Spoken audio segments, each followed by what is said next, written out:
আসসালামু আলাইকুম ভাই বোনেরা, কেমন আছেন সবাই? আশা করি সবাই ভালো আছেন।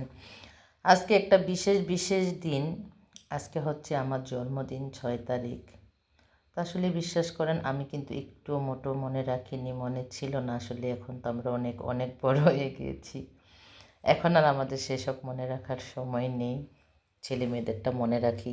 তো আমার বড় ছেলে মনে রেখেছিল, আর রাতে আমাকে ফুল এনে দিয়েছে। ছোট ছেলে মেয়ে উইশ করেছে, তারা কেক কেটেছে, মজা করলাম।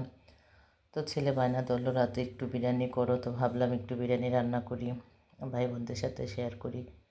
আসলে অনেকে মুরগির বিরিয়ানিটা পছন্দ করে, আমার ভালো লাগে না। আমি যতটুকুই করি চেষ্টা করি গরু বা বিফ দিয়ে, মাটন বিফ দিয়ে করার।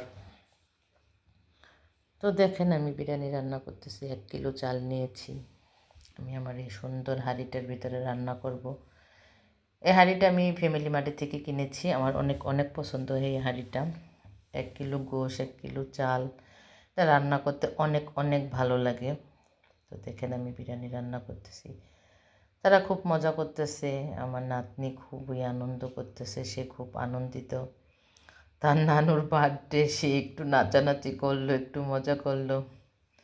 আসলে বাচ্চাদের আনন্দে আমরা আনন্দিত, ভালো লাগে। বাচ্চারা যদি একটু আনন্দ করে, ছেলে মেয়েরা একটু খুশি হয়। তাদের একটু বায়না, একটু চাওয়া পাওয়া যদি আমরা একটু পূর্ণ করতে পারি, মায়েরা, আমাদের অনেক অনেক ভালো লাগে। আসলে আমি মাঝে মাঝেই রাতে বিরিয়ানিটা করি, গরম গরম, এই শীতের সিজনে খেতে ভালোই লাগে। তো ভাবলাম ছেলেরা খাবে বিরিয়ানি, তাদের খুবই পছন্দ। তো একটু বিরিয়ানি রান্না করতেছি। তো দেখেন আমার বিরিয়ানি রান্নাটা। আমি মাংসটাকে আসলে কষিয়ে রেখে দিয়েছিলাম, মাংসটা কষায় রাখছিলাম। তো এখন আমি চালের সাথে মিক্সড করে দিয়ে দিলাম। দেখেন আমার বিরিয়ানিটা কিন্তু অলরেডি হয়ে আসতেছে। এখন আমি দমে দিয়ে দিব। এখন কিছু কাঁচামরিচ, একটু কিশমিশ আর একটু ঘি দিয়ে দিব। আলুটাও ভেজে রেখেছি, একটু হালকা জর্দার রং দিয়ে একটু ভেজে নিয়েছি। আপনারা ভেজে নেবেন। আলুটা দেখতে অসাধারণ লাগে, আমার খুবই ভালো লাগে আলু।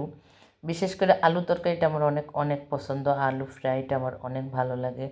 তো এভাবে আমি বিরিয়ানি রান্না করলে আলুটা তো অবশ্যই দিব। আমার আলু অনেক অনেক পছন্দ সবজির ভিতরে। কার কার পছন্দ জানাবেন, অবশ্যই কমেন্ট করবেন। আমার রান্নাটা কেমন হয়েছে জানাবেন। অন্তত ভাই বোনেরা একটা লাইক তো দিবেন, সেটা আপনাদের কাছ থেকে আশা করতেছি। তো দেখেন আমার রান্নাটা আমি দমে দিয়ে দিয়েছি।